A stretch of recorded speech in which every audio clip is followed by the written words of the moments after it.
প্রিয় শিক্ষার্থীরা, যান্ত্রিক গোলযোগের কারণে লাইভ অনুষ্ঠানটা একটু বিঘ্ন ঘটেছে, এই জন্য দুঃখিত। আবার আমি শুরু করতেছি। দেখো, আমি যেটা বলছিলাম যে পারমাণবিক সংখ্যা, ভর সংখ্যা, প্রোটন সংখ্যা এর উপর ভিত্তি করে বেশ কিছু সংখ্যা আছে। তো সেই সংখ্যাগুলো নিয়ে আলোচনা করছিলাম। তো আইসোটোপের ক্ষেত্রে বলছিলাম একই মৌল যাদের পারমাণবিক সংখ্যা এক কিন্তু ভর সংখ্যা ভিন্ন, তাদেরকে পরস্পর আইসোটোপ বলা হয়। আইসোটোপের ক্ষেত্রে যেটা আইসোটোনের ক্ষেত্রে বলছিলাম ভিন্ন ভিন্ন মৌলের যাদের পারমাণবিক সংখ্যা ভিন্ন কিন্তু আইসোটোনের ক্ষেত্রে ভিন্ন ভিন্ন মৌলের যাদের পারমাণবিক সংখ্যা ভিন্ন, ভর সংখ্যা ভিন্ন, কিন্তু এদের মধ্যে একটা জিনিস মিল আছে যে নিউটন সংখ্যা এক। এদেরকে বলা হয় আইসোটোন। আইসোবার, দেখো আইসোবার হচ্ছে ভিন্ন ভিন্ন মৌলের ভর সংখ্যা একই কিন্তু পারমাণবিক সংখ্যা ভিন্ন, এদেরকে বলা হয় আইসোবার। আইসোবার শব্দটা আসছে আইসো এবং ব্যারোস থেকে। ব্যারোস অর্থ হচ্ছে যে তার ভর, তাহলে আইসোবার মানে পেলাম আমরা যে একই ভর সংখ্যা বিশিষ্ট ভিন্ন ভিন্ন মৌলকে আইসোবার বলা হয়। এবার দেখো ভিন্ন একটা সংজ্ঞা আসবে।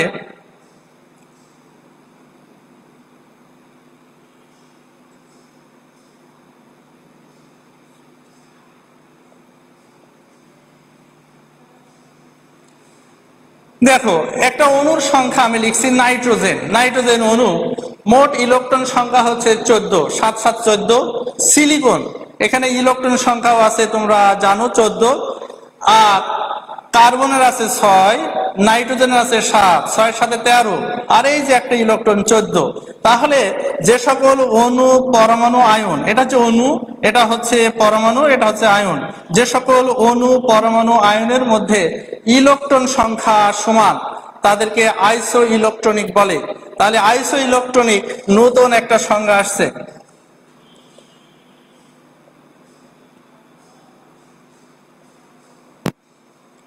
আইসো মানে একই, ইলেকট্রনিক মানে ইলেকট্রন। তাহলে আমরা বলতে পারি যে সকল মৌলের যে সকল অণু, পরমাণু, আয়নের ইলেকট্রন সংখ্যা সমান তাদেরকে আইসো ইলেকট্রনিক বলতে পারি। এইবার দেখো ভিন্ন আরেকটা সংখ্যা আসবে, নাইট্রোজেন এবং সায়ানাইড। পার্থক্য বুঝতে হবে আইসো ইলেকট্রনিকের সাথে এবার যে সংখ্যাটা তৈরি করব সেইটা পার্থক্য বুঝতে হবে। এখানে দেখো অণু আর এটা যে আয়ন, এর মধ্যে দুইটা জিনিস মিল আছে, পরমাণুর সংখ্যা সমান আছে, ইলেকট্রনের সংখ্যা সমান আছে। তাহলে যে সকল অণু এবং আয়নের মধ্যে পরমাণুর সংখ্যা এবং ইলেকট্রনের সংখ্যা সমান আছে তাদেরকে বলা হয় তোমার আইসো স্টার। আইসো স্টার, আইসো মানে একই, স্টার মানে সেম নাম্বার অফ ইলেকট্রন এবং অ্যাটম। তাহলে আইসো স্টার নতুন একটা সংজ্ঞা পাওয়া গেল, আইসো স্টার। আইসো স্টার এবং আইসো ইলেকট্রনিকের মধ্যে একটু পার্থক্যটা বুঝতে হবে। আইসো স্টার মানে অণু এবং আয়ন যার মধ্যে দুইটা জিনিস মিল থাকবে, পরমাণুর সংখ্যা এবং ইলেকট্রন সংখ্যার মিল থাকবে। আর আইসো ইলেকট্রনিকের ভিতরে শুধু একটা জিনিস মিল থাকবে, শুধু ইলেকট্রনের সংখ্যা সমান থাকবে। তাহলে আইসো স্টার, স্টার হচ্ছে same number of atom and electron, আর আইসো ইলেকট্রনিক হচ্ছে সেম নাম্বার অফ ইলেকট্রন। তাহলে আইসো স্টার হয়ে গেল, আইসো ইলেকট্রনিক হয়ে গেল। এবার দেখো ভিন্ন একটা সংজ্ঞা আমি বলতেছি।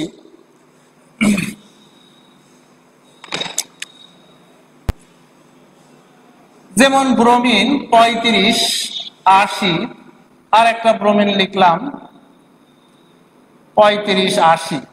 কোনো পার্থক্য আমরা বুঝতে পারতেছি না, একই মৌল, পারমাণবিক সংখ্যা এক, ভর সংখ্যা এক, কিন্তু এদের রেডিও অ্যাক্টিভিটি মিটারের মধ্যে যদি পর্যবেক্ষণ করা যায় তাহলে এদের মধ্যে তেজস্ক্রিয় রশ্মি তার ভিন্ন দেখা যায়।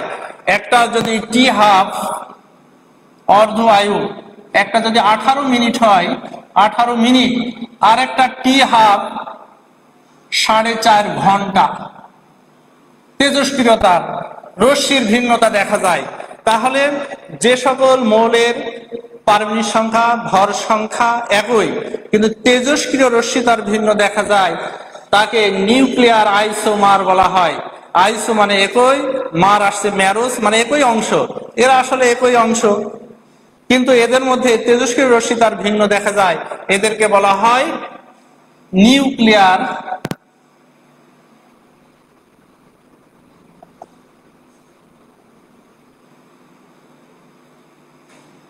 আইসোমার। তাহলে নিউক্লিয়ার আইসোমার নামক একটা সংজ্ঞা হয়ে গেল। আবারও বলি, নিউক্লিয়ার আইসোমার হচ্ছে যে সকল মৌলের তোমার ভর সংখ্যা একই কিন্তু ওদের মধ্যে তেজস্ক্রিয় রশ্মি তার ভিন্ন দেখা যায়, তাদেরকে নিউক্লিয়ার আইসোমার বলা হয়। এবার আসি, দেখো ভিন্ন আর একটা সংজ্ঞা তৈরি হবে।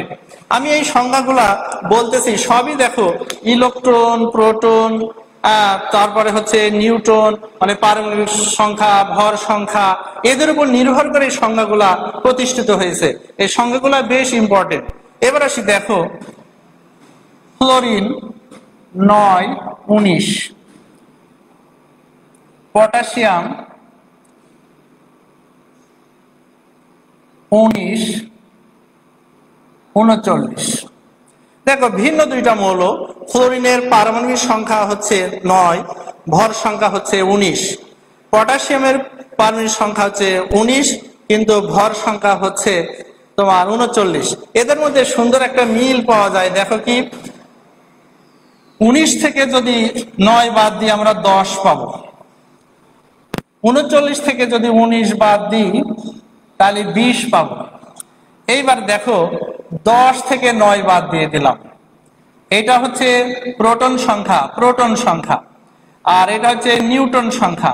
নিউটন সংখ্যা থেকে প্রোটন সংখ্যা বাদ দিয়ে দিলাম, 1 পেলাম। এখানে 20 থেকে 19 বাদ দিয়ে দিলাম, তাহলে এখানেও পেলাম 1, এটা মাইনাস। এইটা হচ্ছে নিউটন সংখ্যা আর এইটা হচ্ছে প্রোটন সংখ্যা। তাহলে দেখে একটা সংজ্ঞা তৈরি করা যায়, যে সকল মৌলের নিউটন সংখ্যা ও প্রোটন সংখ্যার বিয়োগফল 1, যে সকল মৌলের তোমার নিউটন সংখ্যা ও প্রোটন সংখ্যার বিয়োগফল একই তাদেরকে পরস্পর আইসো ডায়াফার বলে। তাহলে নতুন একটা সংজ্ঞা, আইসো ডায়াফার। আইসো মানে একই, ডায়া মানে পার্থক্য,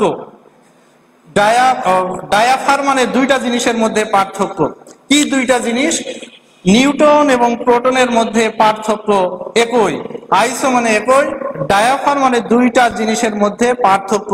তাহলে দুইটা জিনিসের মধ্যে পার্থক্য যদি একই হয় তাদেরকে পরস্পরে আইসো ডায়াফার বলে।